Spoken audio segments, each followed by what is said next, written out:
Today's shiur begins 2 lines from the bottom of Daf Kuf Aleph Omid Beis. At the end of our previous shiur, we gave a substantial introduction to today's shiur, so all we have to say, just to repeat, just to get into it a little bit more, is that we have a machlokes Reb Yochanan and Reish Lakish concerning someone who wrote on a piece of paper, on a shtar, Chayav ani l'chol mona, I am obligated to pay you $100, and it seems from the Rashi that he gave this shtar over to the party, to the receiver, in the presence of witnesses. We saw Rabbi Yochanan and Reish Lakish arguing, does that bind the person to pay? Is he obligated to pay simply because he wrote, I am obligated to pay you? So in order to evaluate this, we will see geometric forms, specifically the trapezoid that you see 2 lines from the bottom appearing in alternating directions. This is a ma'akav. We indicate this on the side under our mivneh heading. The first appearance of the volcano shape is a question on Reish Lakish. When it is inverted, it becomes a response. And we'll continue back and forth this way, and then we'll have to evaluate where do we stand at the end of this give and take. The Gemara, 2 lines from the bottom, in the middle of the line, Tanan, Hanoise eso isha, uposka imoy lozun es bita chomesh shanim.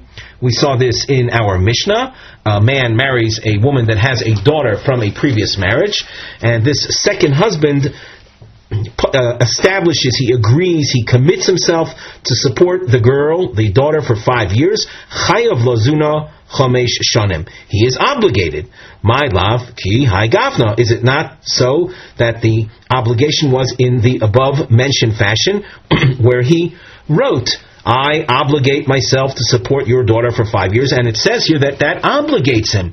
Well, that would be a challenge to Reish Lakish.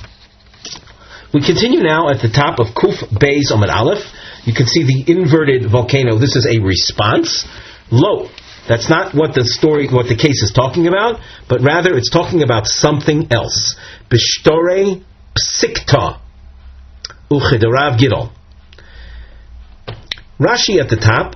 Lo. Bishtore psikta. Hechosav makala poiskim tenoim b'shebeneim.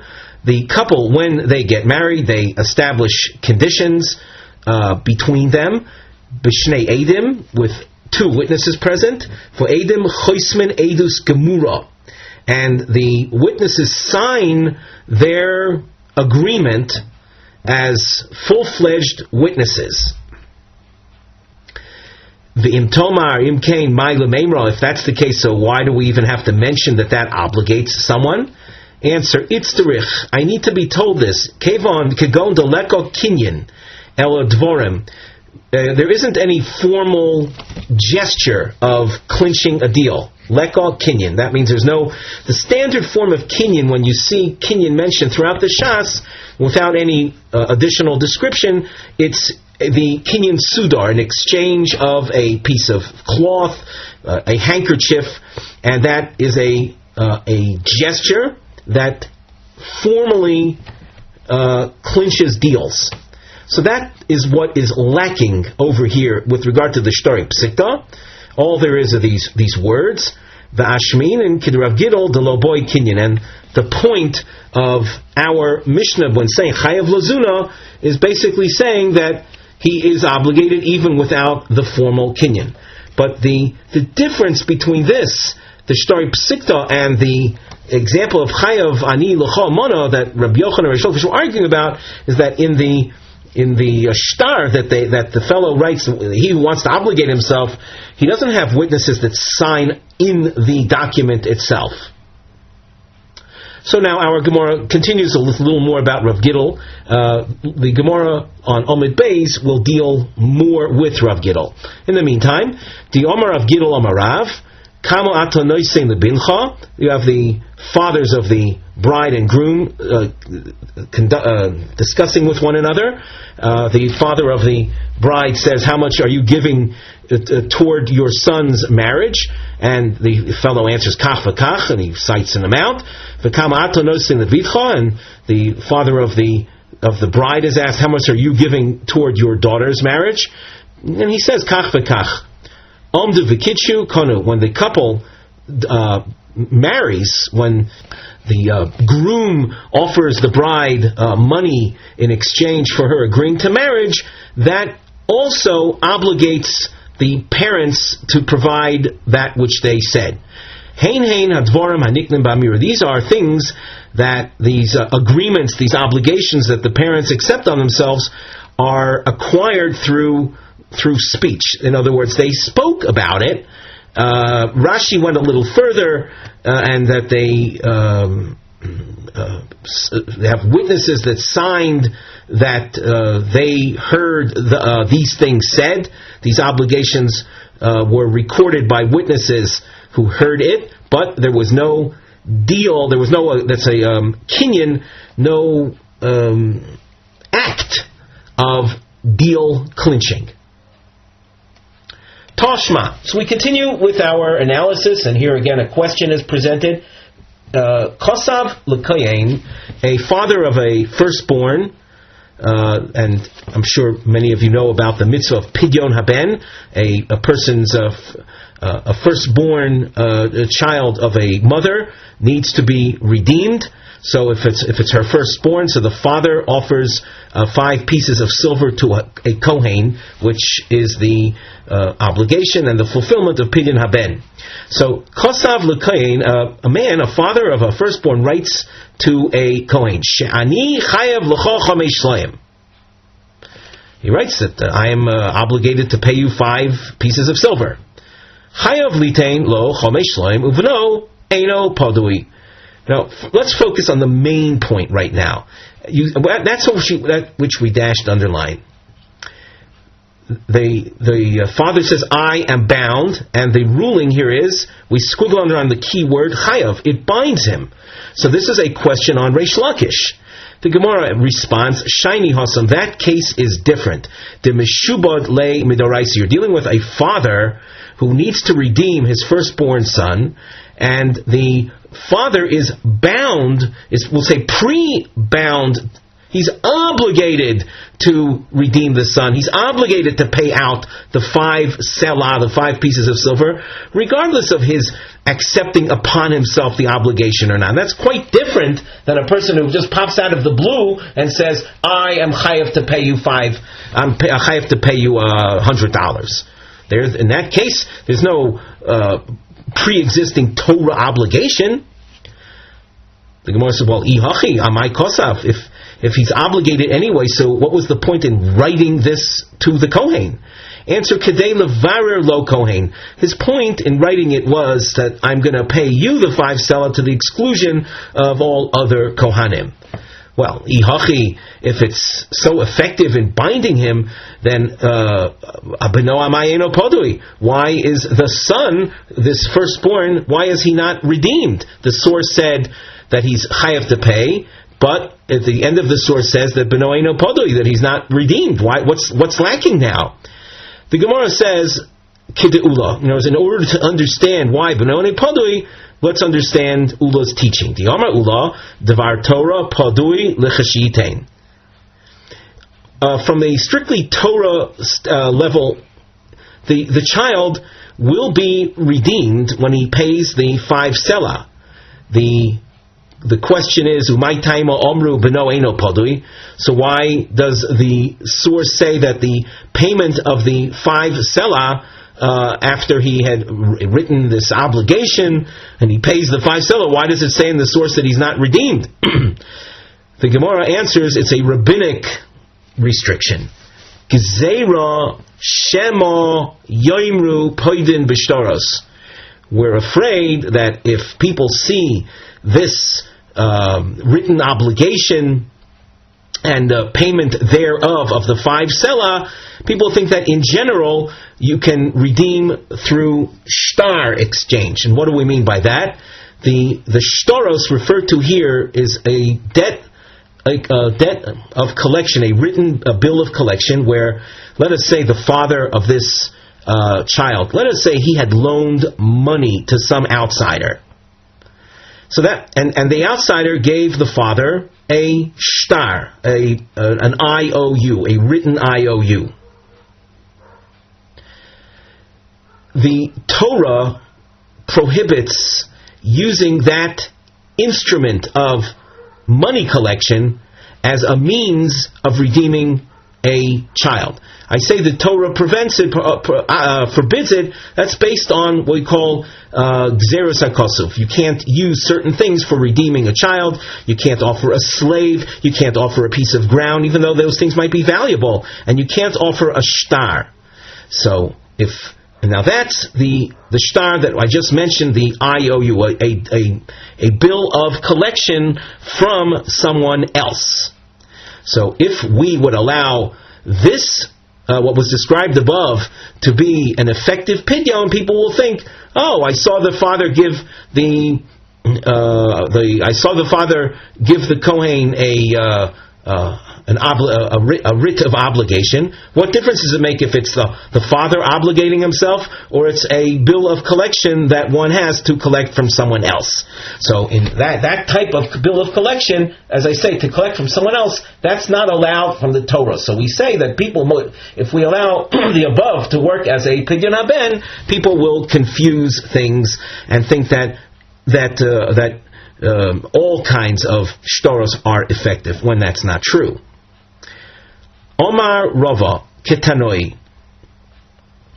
The issue is a machlokes tanoim. That means the machlokes between Reish Lakish and Rabbi Yochanan is a tanaic controversy.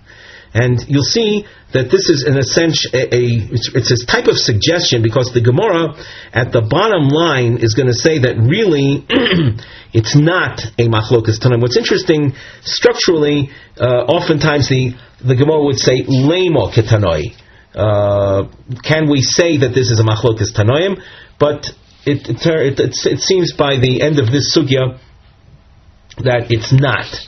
So that having been said, we're calling this a long marking. It's Rava's statement. So that Reish Lakish says, Chayav ani litein loch, that it does not bind someone. And Rabbi Yochanan, who says that it does bind someone, would seem to be a machlokas tanoim. Up till this point, let me just point out, with regard to the back and forth style of Gemara, we had raised questions against Reish Lakish, but the final volcano shape, you see, is inverted, meaning Reish Lakish is able to provide an answer to defend his position. So now Rava continues, Orev hayotze achar chitum shtaros. An Orev is a guarantor of a loan. So a loan took place between Mr. A and Mr. B. A loaned B money, and B writes a document, an IOU, and witnesses sign the document. And lo and behold, after the witnesses sign the document, a guarantor signs on that if B, who borrowed the money, defaults, I will pay Mr. A. That's an Orev. Hayotzi achar chitum shtaros means his name appears, his signature appears under the witnesses. Goive only minachasa b'nei chorin. If the borrower defaults, so then Mr. A, who's trying to collect from Mr. B, Mr. A will collect from the guarantor, but only from properties that he is currently holding onto, not to properties that he may have sold after the loan had taken place. That the Orev is able to collect, and then we dashed underline Gove, bearing in mind that we have a machlokas Rav and Shmuel, and we want to parallel Tanaic approaches. So here you see the Orev, by signing his name, even though the witnesses aren't signed regarding his arvus, regarding his guarantor status, nevertheless, he is bound to pay the loan if the borrower defaults. Omar lo ben nanos. Ben Nanos disagrees with Rabbi Shmuel, says, Eino goveh, lo minichosim b'nei chorim, v'lo minichosim mishubadim. The lender cannot pursue the guarantor, not from properties he's currently holding on to, the b'nei chorim, and certainly not mishubadim, properties that he may have sold after the loan. Amar lo lama. So Rabbi Shmuel asks Ben Nanos, why not? Why is he not obligated? Amar lo. Ben Nanos answers, imagine the following story. Haresho yochinik es chavero bashuk, umotzo chavero v'yamar lo, hanoch lo v'ani atein loch. Two parties are fighting. One guy is seen strangling the other party, and the guy is turning blue. And some passerby says, "Oh, leave him be, and I'll pay you money." Potter.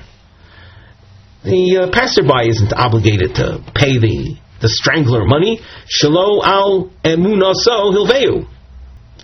The loan was never extended based on this passerby's based on reliance upon this passerby. Now, when we look at this case of the strangler had a debt to collect from some guy that apparently didn't want to pay up the money, and in the course of the borrower turning blue, some passerby says, "Don't worry, I'll leave him be. I'll pay his debt." He is not obligated as an orev, as a guarantor, as the source ends by saying, "Shelo al emunas hilveu." The loan, the giving of the money as a loan, was not done so with reliance upon this passerby. Likewise, with regard to our case of the orev hayotzach hachitum shtoros, Ben Nano says the loan was created, was extended before the guarantor signed on.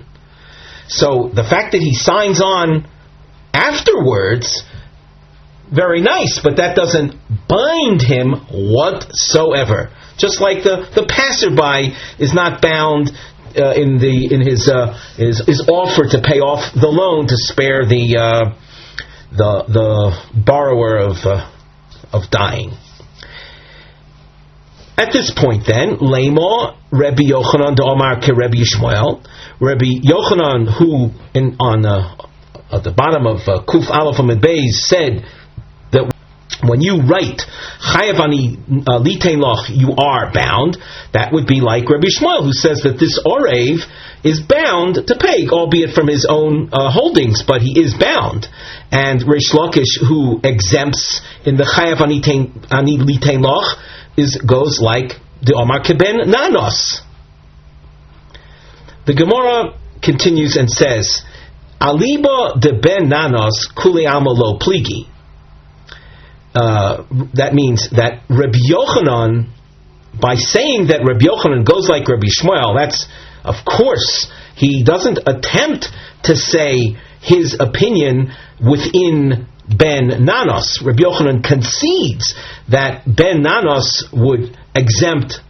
Mind you, in the case of Arvus being a guarantor is a concept that has a Torah basis. Rashi gives you the sources for that. And yet, Ben Nanos says that if there are no witnesses that are signing after the Arvus, after the Orev signs, he is exempt, then all the more so, where someone simply writes, Chayav ani l'cha mona, I am obligating myself to pay you $100, where there isn't any, Torah basis for that obligation. Certainly, Ben Nanos will exempt. So, within Ben Nanos, you don't find Rabbi Yochanan trying to express his opinion. The Gemara continues at the top of Amud Beis. Ki pligi aliva de Rabbi Yishmael. That's Reish Lakish and Rabbi Yochanan argue within the opinion of Rabbi Shmuel. Rabbi Yochanan ki Rabbi Shmuel. Rabbi Yochanan, who says Chayav ani litein loch mona, obligates you, that's like Rabbi Shmuel, who said that the Orev who signed on after the witnesses had signed, he is also bound. The Reish Lakish Ad kan lo kama Rabbi Yishmael. Rabbi Lakish tells you that though Rabbi Yishmael says that the Orev is chayav, that the guarantor is obligated to pay up the loan in the case of default, there Hassam, that is Rabbi Yishmael says his halacha there, this idea of being obligated there in the case of Orev. There's a Torah-based precedent for serving as an Orev. Since there's a Torah-based precedent for that, when you indicate that you will be an Orev, so Rabbi Shmuel will say, there you're obligated. Aval hacha. In the case of someone who pops out of the blue and writes, Chayav ani litein loch mana, lo shayach shibuda daraisa. There isn't any element of being bound to pay on a Torah level. Therefore, even Rabbi Shmuel will concede to what I am saying in the chayav ani litein loch mana case, that you are not obligated. And as we mentioned earlier, we would come back to Rav Gidol Amarav, and here the Gemara comes back to that. We have arrows to the side of the Gemara indicating where you can find on Amud Aleph where he was mentioned. So here we focus on that. And before we go into the Gemara itself, we glance at the side where we have a topic heading, Dino Shel Rav Gidol Amarav. We're focusing on his teaching, his chayvus hayrei chosen v'kala, the obligation that parents of bride and of groom and bride make loses kesef lezug ayidei amira, through their verbal expression, they become bound to provide that which they said they would, beli kinyan, without making a formal gesture. And we point out he'ora nearly al pi hemshech haGemara, the dino shrav gidol kolel gam shar suges chayvus shoisim likras anisuim kamo yitain lozunes bita. It seems that this obligation covers other aspects of offerings in anticipation of the wedding, like the case that we saw, how much will you, regarding a woman who marries a second husband, bringing into the new marriage a daughter, and the stepfather promising to support the girl. Now the Gemara. Gufa, Amar Rav Gidol Amarav. Kamo ato noisein lebincha, and he answers kach v'kach. V'kamo ato noisein lebitcha, and they answer kach v'kach.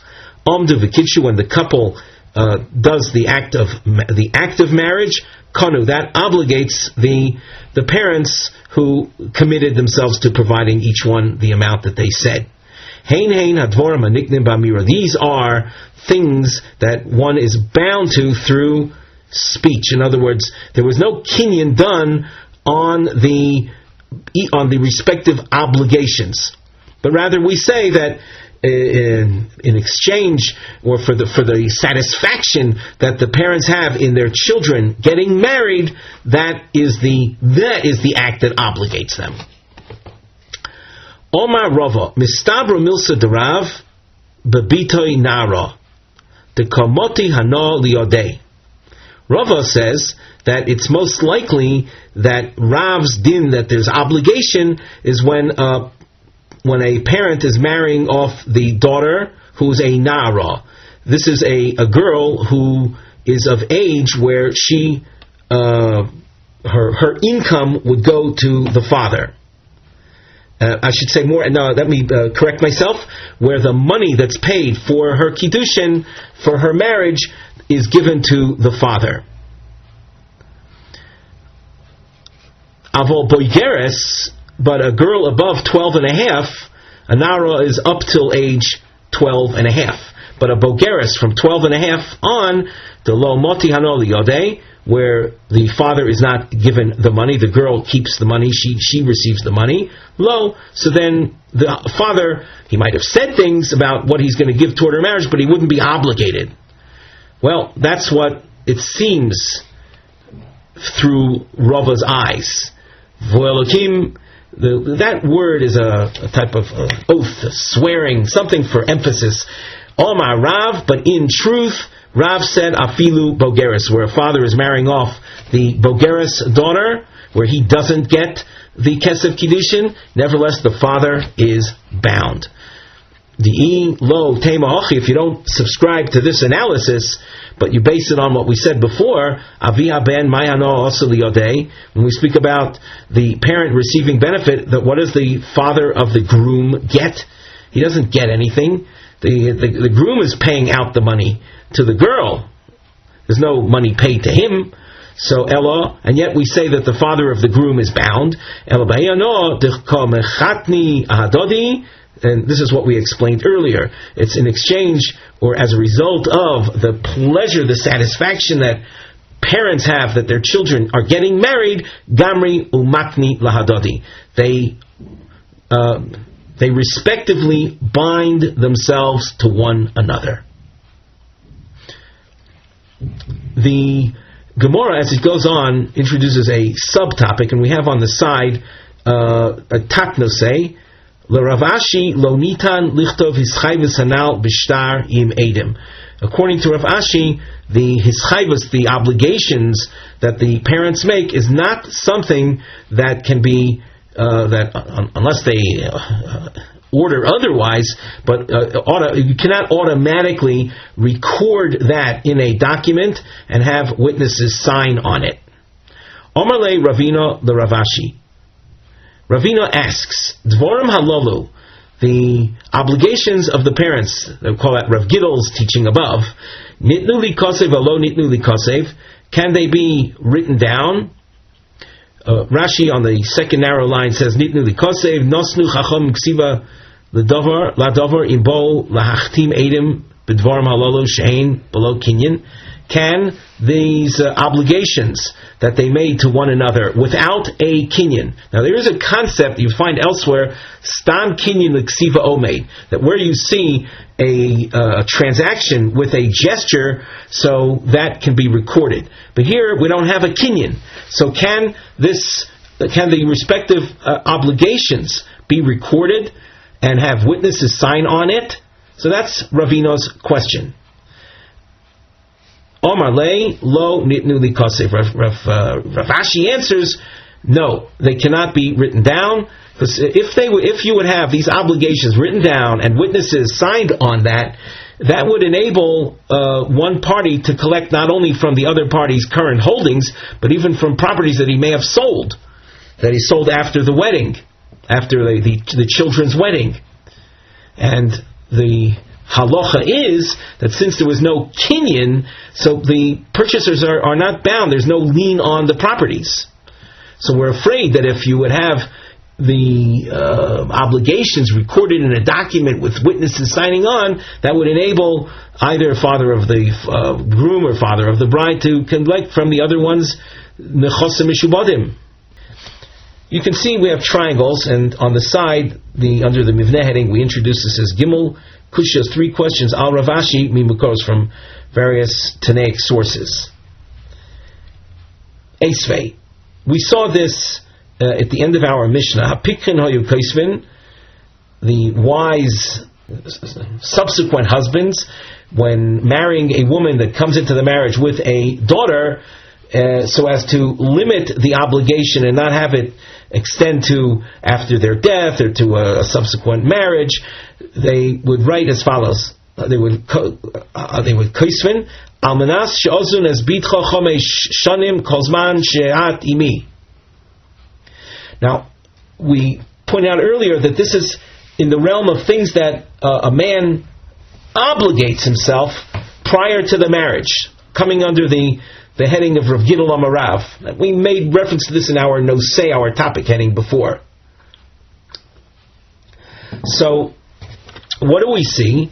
We see that this man's obligating himself to support the daughter is something that can be recorded.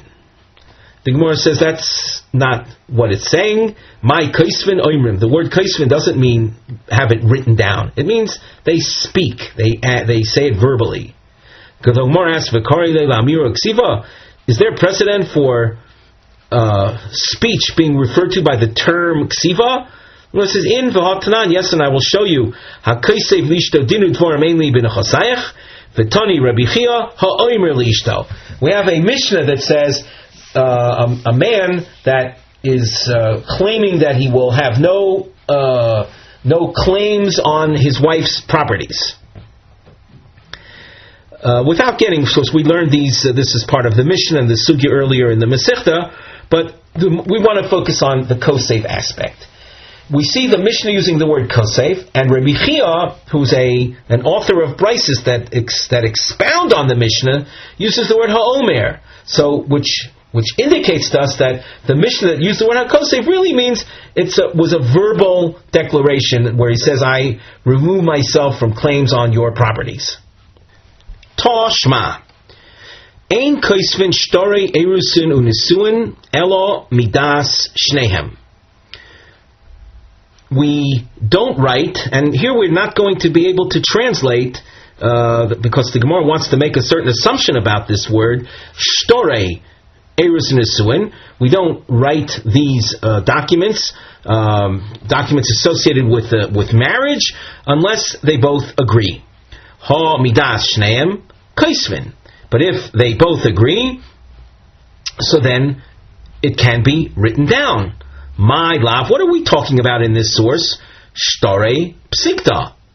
We're talking about those very documents that Rav Gidol HaMarav spoke, the very issue of Rav Gidol HaMarav, and you see from here that it's able to be recorded, and that's not like Rav Ashi's ruling. Rav Ashi did not want them recorded because there was no kinyan, and if you record them in a shtar, that will enable either party that doesn't pay up to seize upon his mishubadim, properties that he sold afterwards. Lo. So the Gemara says that the source that we just saw, where we inferred that midash neim kaisvin, that's shtori erusin mamish, kid Rav Papa for Rav Shravya. That has to do with the document that creates the marriage itself.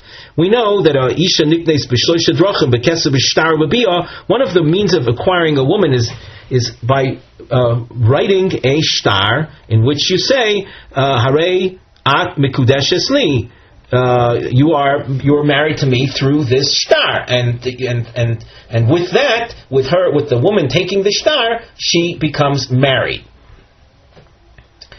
So that kind of shtar, if they both agree, the husband and the wife, so it can be written. It is then written, and that is in accordance with Rav Papa. Now we'll have to see what do Rav Papa and Rav Shravya say. The itmar kosfu lishma v'shalom midaita. A shtar erusin was written with the bride in mind, but without her knowledge. In other words, you had intention. Lishma means you have the proper intention, namely with her in mind. This concept of lishma you find in other areas of writing. Maybe the most famous is dealing with the case of a get. Here, we're dealing with a marriage document. So, if you wrote it with her in mind, but not with her knowledge, Rabba V'Ravino Amri Mikudeshes, they say it's effective. Rav Papa, Rav Shravya, we dashed underline because this is really what we were leading up to. They say Amri. They both say Eino Mikudeshes, because in writing a shtar erusin, you have to not only write it with her in mind, but with her knowledge of it being written.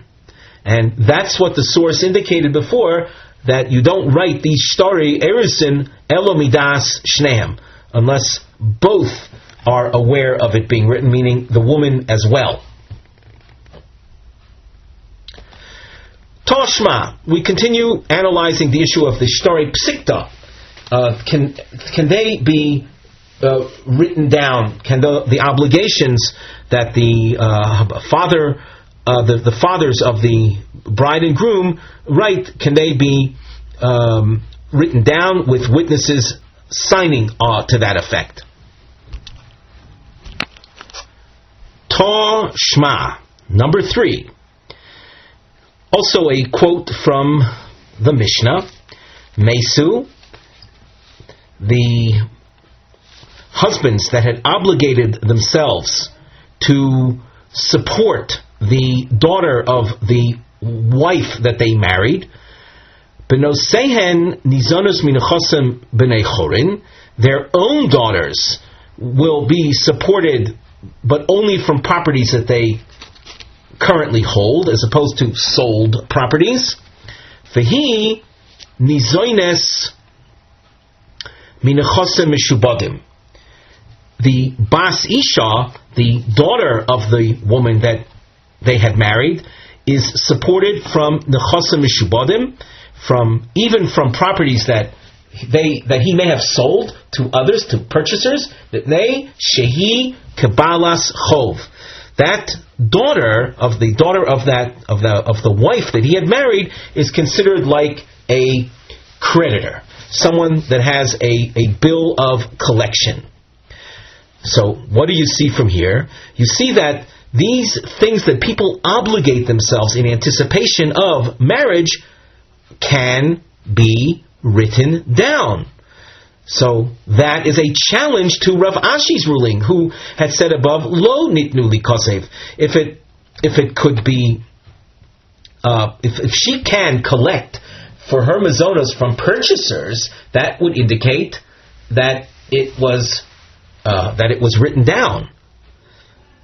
The Gemara says, Hocha b'may askinon b'shekonu miyodo. Yes, she's able to collect from Mishubadim, but not just because it was written down, but rather because there was a kinyan that was done.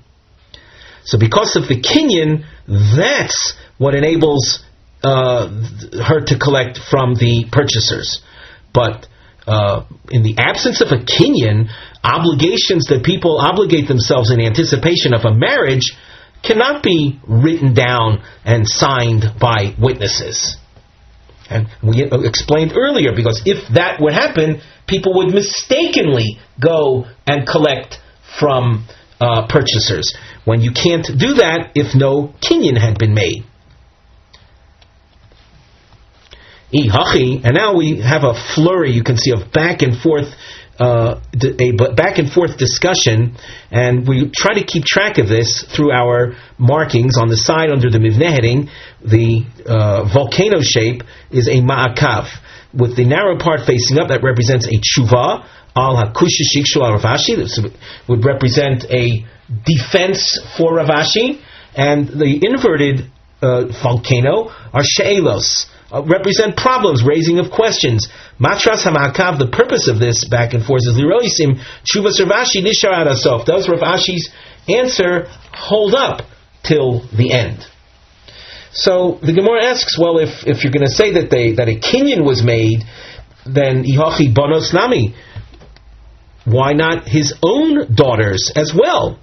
The Gemara says, B'shekonu lezu v'lo konu lezu. The kinyan was made for the wife's daughter, but not for his own daughters. Oh, my pascha, what is so conclusive, what is so definitive that you can make this split? Is it something that is predetermined, that one makes a kinyan for his wife's daughter and not for his own daughters? The Gemara answers, Ihi dehavoy b'shas kinyan mani lo kinyan. The Bas Ishto, she was already born at the time. We're dealing with a woman that came into the marriage with a daughter she had from a previous marriage. So that daughter was around at the time they made the kinyan. At the time they made the gesture that clinches deals, the exchange of the handkerchief. However, bonos lo havu b'shas kinyan lo mahani lu kinyan. His own daughters, they weren't born yet. So the kinyan that he makes doesn't cover them. The Gemara says, how can you say so definitively that one's own daughters weren't already born? Mi lo askinon, should we not take into consideration this as well? The havoy b'shas kinyan, that a man had his own daughters were already born at the time of the kinyan. V'hechi domin, how could that be? Kagon de Garsha v'hadra.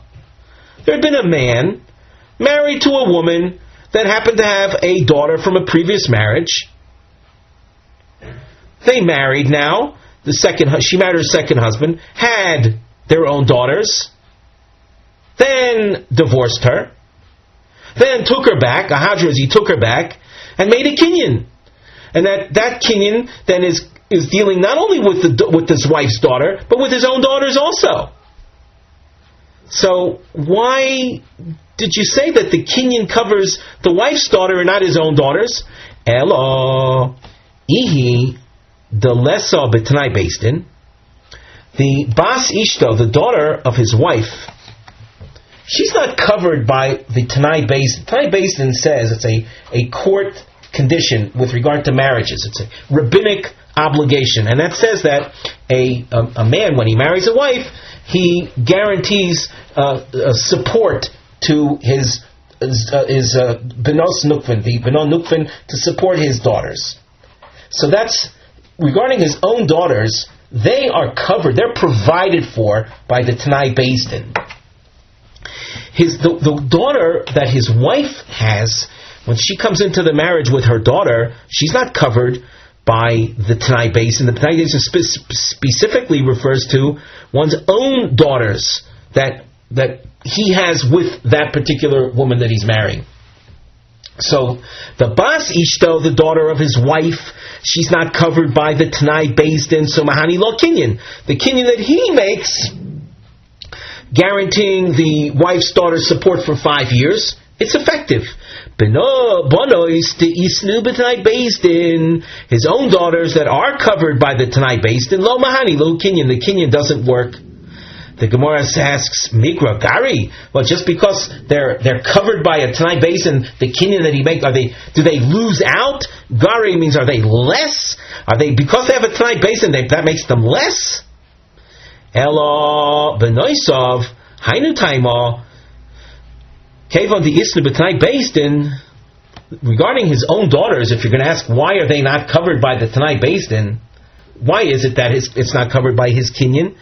Since they're covered by the Tanai Beisdin, Eimar Srori Atvesinhu, that the father might very well have provided ahead of time money, literally wallets or pouches of money for their mazonos. Namely, before the father died, we are suspect that he entrusted with them money for their mazonos. Because of this, we'll call this heavy obligation on the father to provide mazonos to the daughters.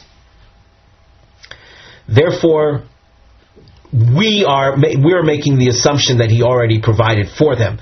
Therefore, the daughters cannot collect their mazonos from purchasers. The purchasers are going to raise the specter of his having entrusted with them money ahead of time for their mazonos. But the wife's daughter, this suspicion doesn't get off the ground, doesn't even begin. Therefore, she is like a balas chov. But we have to emphasize the main point is because what enables her to collect from purchasers as a balas chov, because a kinyan was made. But in the absence of a kinyan, these type of obligations that Rav Gidol Amarav spoke about, if a no kinyan was made, so these obligations cannot be recorded in writing and have witnesses sign on that. And we mentioned before a couple of times already that because that would lead to, we'll say, endangering subsequent purchasers to pay up those obligations. And then since no kinyan was made, they're not bound to begin with.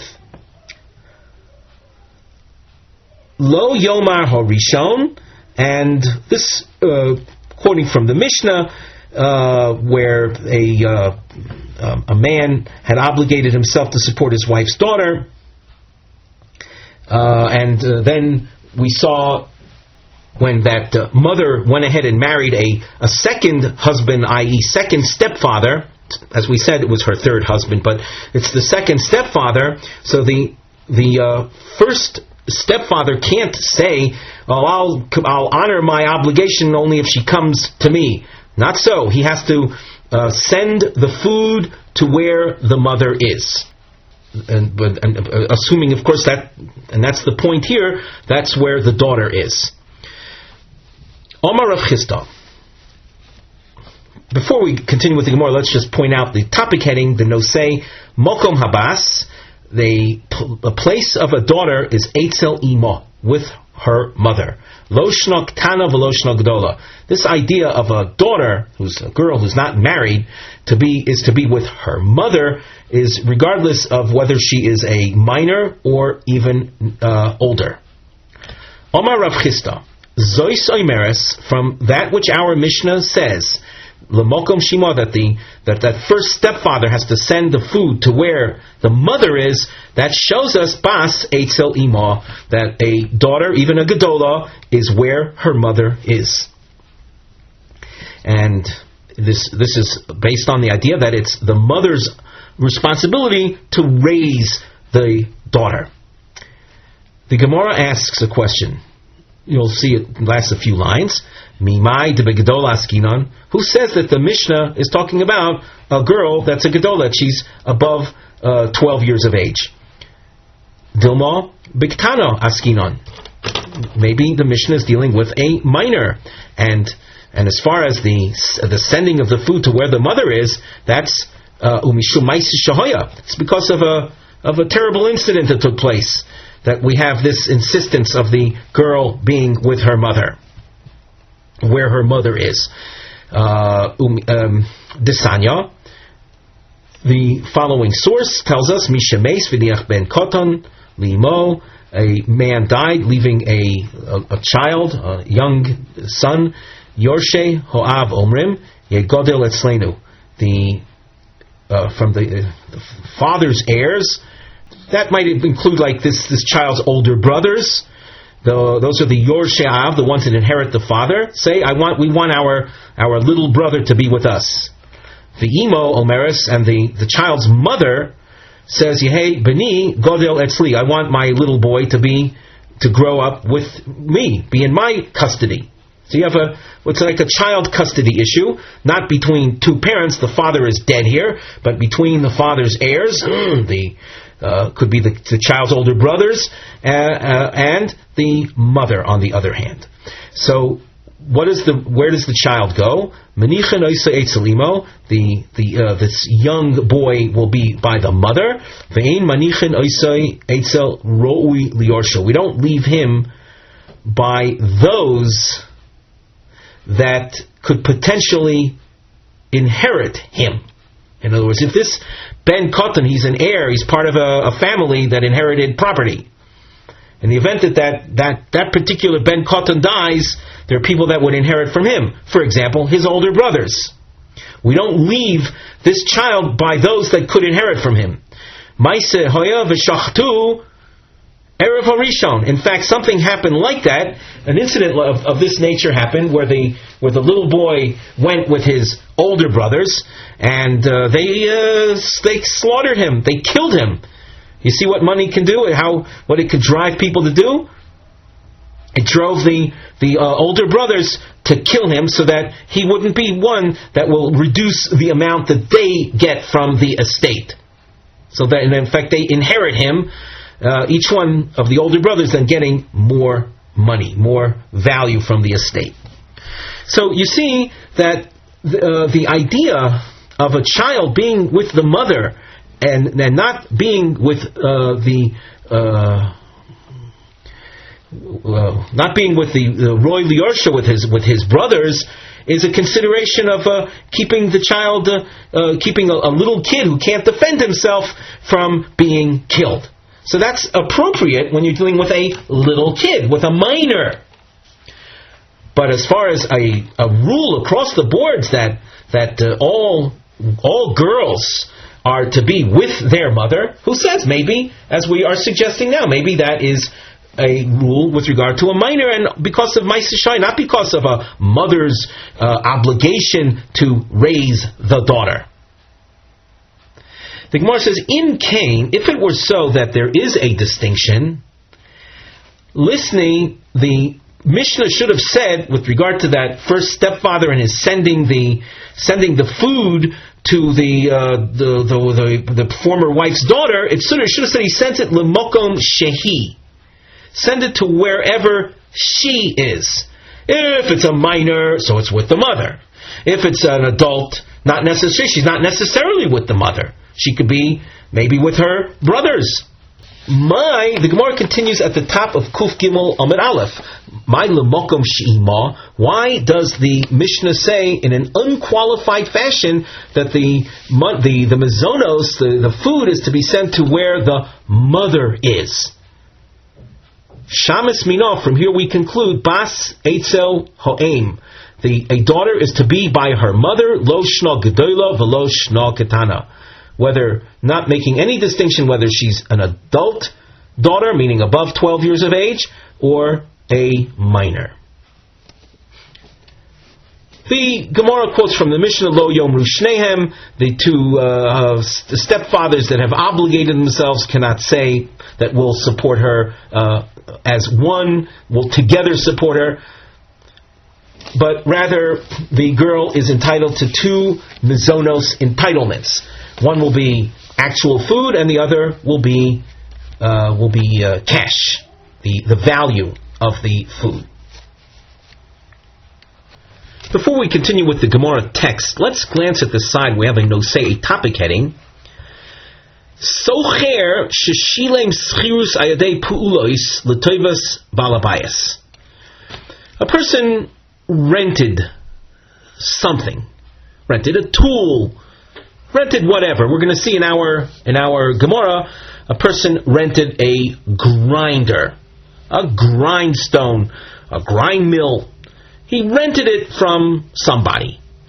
And the way he would pay for the rent was not through a monthly cash payment, but rather pay through services that the owner, who has a household, he has grinding needs. He has wheat on an ongoing basis that needs to be ground so they can make flour and eventually bake it. So the grinder is going to be rented by someone who will pay for the rental in services. Ha'im balabayas yochel lishanois tnai haschirus. Can the owner change the conditions of the rental, ulavakish tashlum kaspi, and to demand a cash payment, ekev matzav chadash, because of new circumstances, because of certain circumstances that changed in the course of the rental, can there be a change in terms of how the rental is paid? And the changed circumstances are such shekvar eino tzorach lepulos hasocher. He doesn't need those services anymore. He was willing to accept rental payment in service because the owner needed the services. But a certain situation can arise, he doesn't need those services anymore. So what's going to be? Can he demand a cash payment for the rental? The Gemara, 3 lines from the top of Kuf Gimel Omid Aleph, Hahu Gavra de Oigar le Reichaya leChavrei Litchina. There was a man that rented a grinder to his friend for grinding purposes. And you have to speak out. We wrote in between the lines. The agreement was that the renter is not going to pay a cash rental payment, but he will pay in services that on an ongoing basis, this renter will grind the balabayas, the owner's wheat, for him. L'sofi aser. In the course of time, the owner of the grinder literally became wealthy. It means he came into some money, and you know what he did with the money? Zovin reichaya v'chamra. He bought a grindstone, another grindstone, with a donkey that will operate the grindstone. So now he has an automatic grindstone providing for his own grinding needs. He doesn't need the renter's services. But on the other hand, he has a rental fee that he expects to receive. Omar Le, the owner says, up till now, my grinding needs were taken care of by you. Hashta, now that I have a new automatic grinder, I don't need your services. Havli agra, I want you to pay me a cash rental fee. Omarle, the renter says, Mitchan tachinina loch. I'm not paying you cash. I am going to continue paying you in services. Sovar Ravina Lameimar. Ravina, upon hearing this argument between the owner and the renter, said, Hainu mas nisan. This controversy is dealt with by our Mishnah. What did it say in our Mishnah? In our Mishnah we had two stepfathers. And we were taught in the Mishnah, Lo Yomru Shnehem Harei Onu Zonin Oiso Ke'echad. They cannot join together and say, between the two of us, we're going to provide you with one portion. Ela echad zona v'echad noisein lo demei mezonos.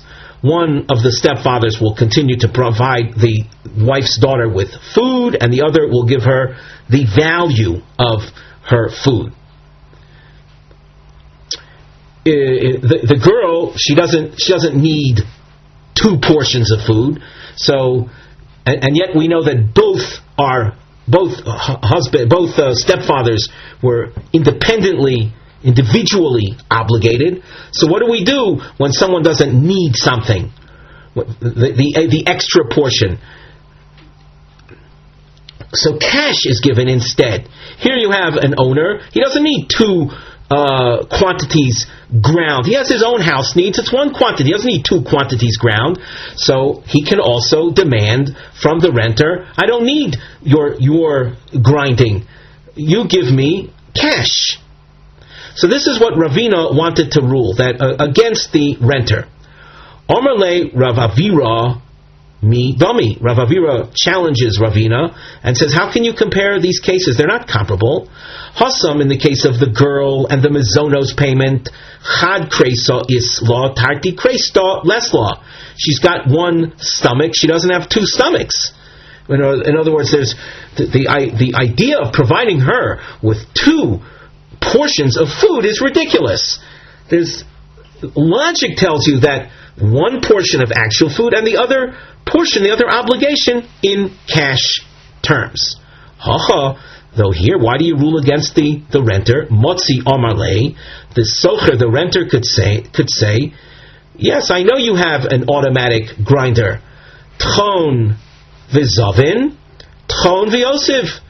Listen, use your automatic grinder to grind wheat and sell flour to others, and I will continue grinding for your personal needs, and I can continue paying in services. So that's Rav Avira's response on behalf of the renter. V'lo amoron ela deles le tchino l'rechaya. The ruling of Ravina that the renter does not have to pay in cash, but can pay in services, that is only assuming that renter doesn't have other people's grains to grind. Aval islay tchino l'rechaya. If he's a busy guy, he's got other people's grains to grind. And of course, in grinding other people's grains, he'll get paid for that.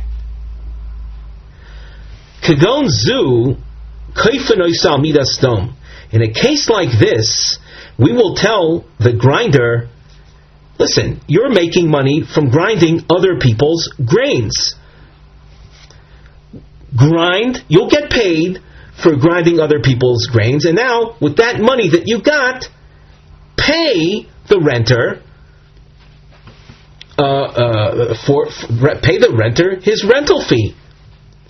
And this is an example where we will force someone to behave accordingly. This is called Ze Nehene V'Ze Lo Chaser. Let the owner of the grinder benefit from the cash payment, and the grinder isn't losing out. He has a way of making money. Let's take a look at the Rashi. Elo deles le tchino l'rechaya. Rav Avira's ruling favoring the renter was she'ein socher motzei litchon b'schar kol shah, where the renter doesn't have any means of income. He doesn't have customers that require grinding in exchange for pay. Lefikach omer lo. Therefore, the renter says, "Ani yoshev batel." I have nothing to do, and from Rashi I get the impression I have nothing to do and I have no income. So etchon loch v'lo etein damim. I therefore will grind for you and not pay you. Rashi continues, Avol kol zman shemotzi litchain toichein b'schar v'nosing l'zedamim. But if you have a situation that he has regular customers that need grinding, and the renter will be paid for his services that he renders to others, let him grind for others for pay and give a cash rental payment to the owner. With that, we conclude our shiur for today.